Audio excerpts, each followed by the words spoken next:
सभी चिकित्सक गणों को नमस्कार। हम लोग nano technology of electro homeopathy medical research studies में आज पढ़ेंगे इन्फेंटाइल कन्वल्सन्स को, जो प्रायः बच्चों में देखने को मिलता है। 5 साल से छोटे बच्चों में, खास करके 2 साल तक के बच्चों में।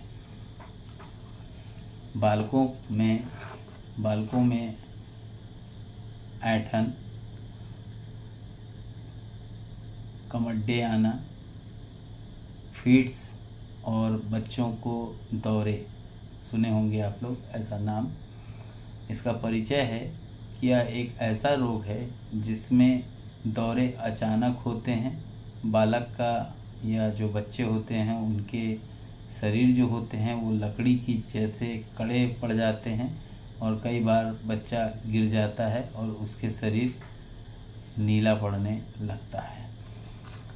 रोग का कारण क्या है उसको जानना जरूरी है।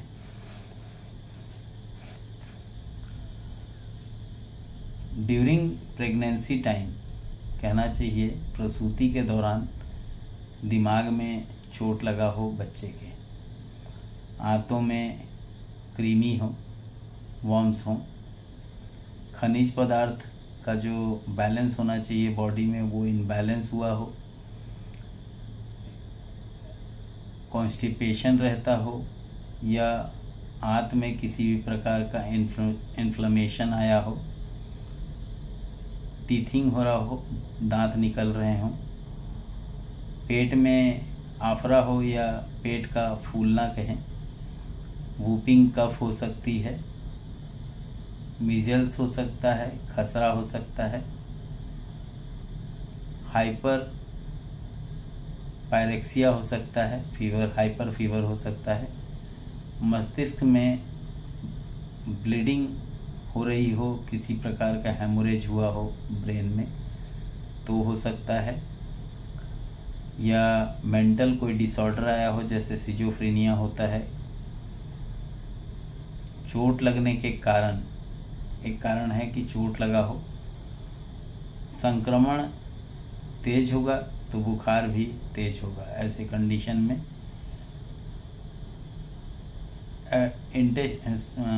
स्टमक के अंदर किसी प्रकार की कोई गड़बड़ी हुई हो या ऑक्सीजन जो गैस होता है, जो SpO2 लेवल होता है, वो व्यक्ति का कम हो गया हो, एक कंडीशन ये भी देखने को मिलता है। इसमें रोग के जो लक्षण होते हैं वो जानना जरूरी है। बालकों को दौरा अचानक पड़ता है। बालक जो होते हैं उसके शरीर लकड़ी के जैसा कड़ा हो जाता है, हाथ पैर खींचे हुए महसूस होते हैं। आँख के अगर देखेंगे तो आँख के ढेले जो होते हैं उसके ऊपर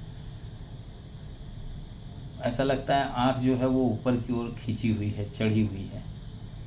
कई बार बच्चे जो होते हैं वो चीख मारते हैं, चिल्लाते हैं और बेहोश हो जाते हैं। बच्चा दांत पीसता है या कटकटाता है, ऐसे आवाज़ आता है ना, टक टक टक टक टक टक, दांत कटकटाता है। मैं नहीं बताने का प्रोसेस था, मैं नहीं कटकटा रहा हूँ।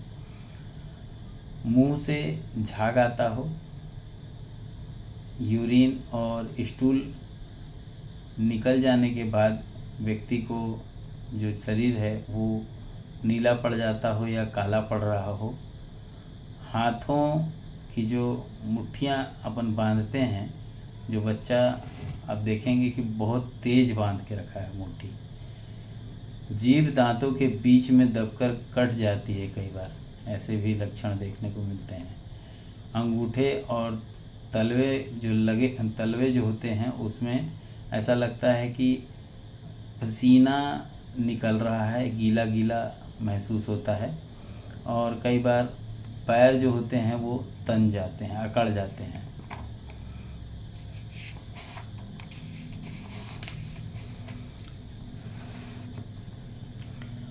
कुछ सेकंड में आँखों और शाखाओं में फड़फड़ाना शुरू हो जाता है और यही क्रम की जो गति होती है वो कुछ देर बाद शांत होती है, फिर दोबारा रिपीट करती है, और कई बार इसी कंडीशन में बच्चा जो होता है वो होश में भी आ जाता है। कभी कभी देखा जाता है कि जो सन्यासी लोग होते हैं ना, उनमें भी ये चीज़ देखने को मिलती है। ओल्ड एज वाले लोग जो 80+ होते हैं, कुछ दौरे जो होते हैं वो सेकंड भर के लिए आते हैं और आधा घंटे तक चलते रहते हैं। दिन में एक बार या अनेक बार भी ये कंडीशन जनरेट हो सकती है। ऐसी कंडीशन में बच्चा जो होता है वो सुस्त हो जाता है। बालक की आयु के अनुसार दौरे पड़ते हैं। जैसे जन्म से 1 माह तक का होगा तो जो दौरे पड़ते हैं उससे टिटनस होने का चांसेस होता है। मैंने पॉकेट डायरी में लिखे थे फॉर्मूले, आप चाहें तो वहाँ से ले लीजिएगा। जन्म के साथ सिर में कोई चोट लगी हो या कोई डिसऑर्डर जनरेट हुआ हो उसके कारण 1 से 6 माह तक का जो बच्चा होता है उसमें अगर दौरे पड़ रहे हैं तो टेटनी के कारण जो फीवर आता है उसमें होता है। 6 महीने से 2 वर्ष तक के बच्चे जो होते हैं उसमें अगर कारण आ रहा है तो मस्तिष्क के आवरण जो होते हैं उसमें, या जो ब्रेन होता है उसके टेम्पोरल ब्रेन में, मतलब कान से कान वाला जो पार्ट होता है ना ऊपर का, उसमें देखने को मिलता है कि उसमें आ गया, हाँ, इसमें देखने को मिलता है कि फीवर जो होता है बहुत तेज होता है। 5 वर्ष तक की कंडीशन में 2 साल से अधिक आयु का जो बच्चा होगा, 6 महीने से 2 महीने का होता है, जिसमें मस्तिष्क के अंदर आवरण होता है और कई बार वहाँ पे इन्फ्लेमेशन हो जाता है, उसके कारण फीवर तक आते हैं। 2 साल से अधिक आयु के जो बच्चे होते हैं उसमें जो दौरे पड़ते हैं वो कैसे होते हैं, वो होता है मृग टाइप का, मूर्छित हो जाएगा। ये क्यों होता है? मस्तिष्क के अंदर किसी प्रकार का इन्फ्लेमेशन होने के कारण।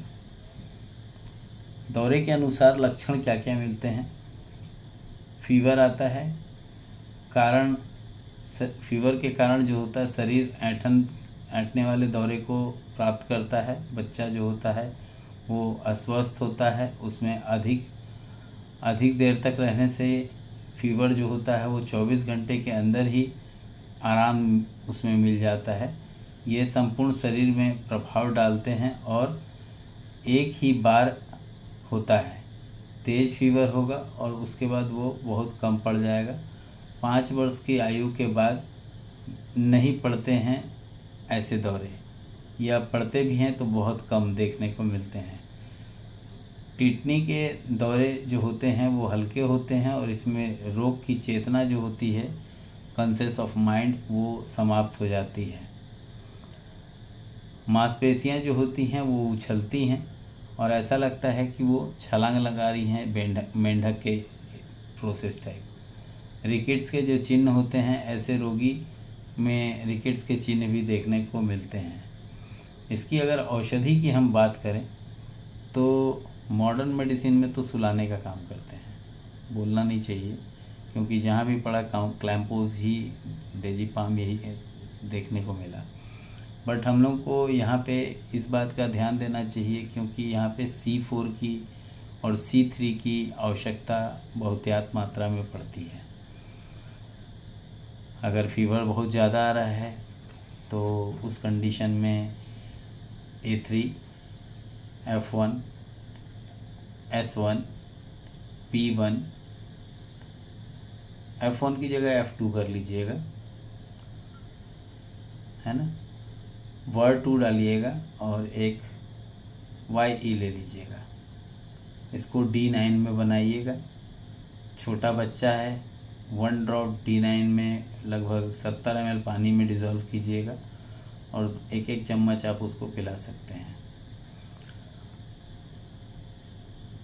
तो आज की क्लास आप लोगों को कैसी लगी मुझे बताइएगा ज़रूर, क्योंकि अपेक्षा हम भी रखते हैं कि अगर हम क्लास दे रहे हैं तो उससे व्यक्ति को राहत मिले। कई बार कुछ इसमें सुझाव देना चाहूँगा इस डिज़ीज़ में। सबसे पहले अगर किसी को ऐंठन आता है तो इस बात को ध्यान में रखिएगा कि वो, अगर आपके पास सीबीसी रिपोर्ट है तो बहुत अच्छी बात है, उसको आप देख सकते हैं कि टीएलसी बढ़ी हुई है या लिम्फोसाइट तो नहीं डाउन हो रहा है, आरबीसी तो नहीं डाउन हो रहा है, ठीक है, प्लेटलेट काउंट बढ़ तो नहीं रहा, गाढ़ा की तरफ तो नहीं बढ़ रहा है, मतलब खून गाढ़ा तो नहीं हो रहा है, इसलिए मैंने बोला A3 पहला मेडिसिन है इसमें। उसके बाद है F2, VER2, H10 और इलेक्ट्रिसिटी में आप जो डालना चाहें डाल सकते हैं, G भी डाल सकते हैं, WE भी डाल सकते हैं, ठीक है। इसको इस तरीके से देंगे, D9 में देंगे 70 ml पानी में डिज़ोल्व करके। अगर बालक जो है वो कड़कड़ाता है, दांत किटकिटाता है, वैसे कंडीशन आ रहे हैं तो C3 का प्रयोग कीजिएगा, D2 में दीजिएगा, सॉरी C3 बोल रहा हूँ, C4 का यूज़ कीजिएगा, D2 में दीजिएगा, C4 का, C3 का नहीं। अगर किसी को मिर्गी से रिलेटेड कुछ डिसऑर्डर आ रहे हैं तो एपिल्स टैब है, टैबलेट है, 2-2 गोली दिन भर में 3 बार चूसने के लिए एडल्ट को देते हैं। छोटा बच्चा होता है तो उसको 1-1 गोली देते हैं दिन भर में 2 बार। कई बार होता है कि जीभ और दांत के बीच में अगर जीभ कहीं से कट गई हो तो BE का उपयोग करना उचित देखा गया है, BE-L1। अगर बिल्कुल दर्द होगा इसलिए उसमें F2 भी डालिएगा, और इस कंडीशन में पेशेंट को ये D2 में दीजिएगा, D2 as per compress. Lower compress छोटे बच्चे हैं इसलिए, अगर हाइपर कॉम्प्रेस दे रहे हैं तो D1 से बनाइए। इसमें ज़रूरी नोट्स जो हैं वो ज़रूरी होते हैं। इसमें छोटे छोटे बहुत सारे कंडीशंस हैं, जैसे हेमोरेजिक डिजीज़ है, न्यूबॉर्न बेबी में देखने को मिलता है, प्राय आजकल तो हॉस्पिटल में होता है, तो इसको मुझे नहीं लगता कि आप लोग पढ़ना चाहेंगे इसको। एक कंडीशन आती है, नाभि फूल जाती है छोटो बच्चों में, अम्लाइकल हर्निया होता है, और कई बार देखने को मिलता है नाभि पक जाती है। तो इनके जो छोटे छोटे, क्योंकि ये डिजीज़ पेशेंट जो हैं वो हॉस्पिटलाइज होते हैं। इसके बाद एक आती है एन्यूरिसिया, इसको नेक्स्ट क्लास में हम लोग पढ़ेंगे। छोटे बच्चों की जो कंडीशंस होती है, जैसे एक्यूट ल्यूकीमिया देखने को मिलता है छोटे बच्चों में, बच्चों का तुतलाने का एक कंडीशन होती है जिसमें बच्चे आजकल नहीं बरसों से तुतलाते रहे हैं। बच्चों में जो दांत निकलते हैं तो दर्द होता है, या उसमें जो प्रॉब्लम होती है टूथ डिके में, उसमें उससे रिलेशन में प्रोलैप्स, एंटी रैक्टी। तो क्योंकि एक एक कंडीशन को हम लोग पढ़ेंगे, और कल हम पढ़ेंगे एनोरेक्सिस को, क्योंकि छोटे छोटे पॉइंट्स को बहुत ज़्यादा लेंगे तो लेंदी हो जाएगा। प्रयास ये रहेगा कि 180 दिन में 125 क्लास बिल्कुल हो, और अगर हो सकता है तो उससे और अधिक होते हुए क्रम में चिकित्सकों को उसके लाभ हो सकें। किसी ने पूछा था कि सर 300 रुपये की क्लास ही क्यों? क्लासेस के नाम पे तो बहुत गोरख धंधा चल रहा है। इलेक्ट्रोहोमोपैथी चिकित्सकों के लिए ये एक रिसर्च मेथोडोलॉजी है, जिसमें हम नारायण हर्बल स्पाइसरीज अनुसंधान केंद्र की जो अपनी मेथोडोलॉजी है उसको हम प्रमोट करते हैं कि इसके द्वारा D3 बेस जो है उसको लेकर के 1:9 के रिगार्डिंग 1/10 डाइल्यूशन तक आप प्रैक्टिस कर सकते हैं। एक बार 1/2 serial dilutions, 1 ml methodology jumping dilution, 1 drop methodology jumping dilution, और डायरेक्ट प्रोसेस है। इसकी डोजोलॉजी जिसने सीख ली आज तक उसको दोबारा किसी से पूछने की आवश्यकता नहीं पड़ी है। फर्स्ट बैच में हमारे यहाँ से nano technology of electrohomeopathy medical research studies में जो फर्स्ट बैच 2022 में पास आउट हुए थे, 6 नवंबर को उसका कॉन्वोकेशन प्रोग्राम भिलाई में रखा गया था। अभी सेकंड बैच चालू किया गया है। इसका कॉन्वोकेशन प्रोग्राम कहाँ होगा अभी तय नहीं किया गया है। आस्था फाउंडेशन के उच्च अधिकारियों से संपर्क होने के पश्चात जो कंडीशन सामने आएगी उस कंडीशन से हम अक्टूबर में आपको अवगत करा देंगे कि क्लासेस का जो मूल सर्टिफिकेशन प्रोग्राम है वो किस राज्य में होगा, किस स्थान में होगा। उसकी जो चार्जेस हैं पहले से तय कर दी गई हैं, 4700 है। अगर कोई प्रोग्राम में नहीं आता है, जैसे प्रोग्राम में आता है तो 4700 दे करके जो हमारा D3 बेस है 38 मेडिसिन का, उसको आप बिल्कुल 100 ml फ्री में आप लेके जाएंगे।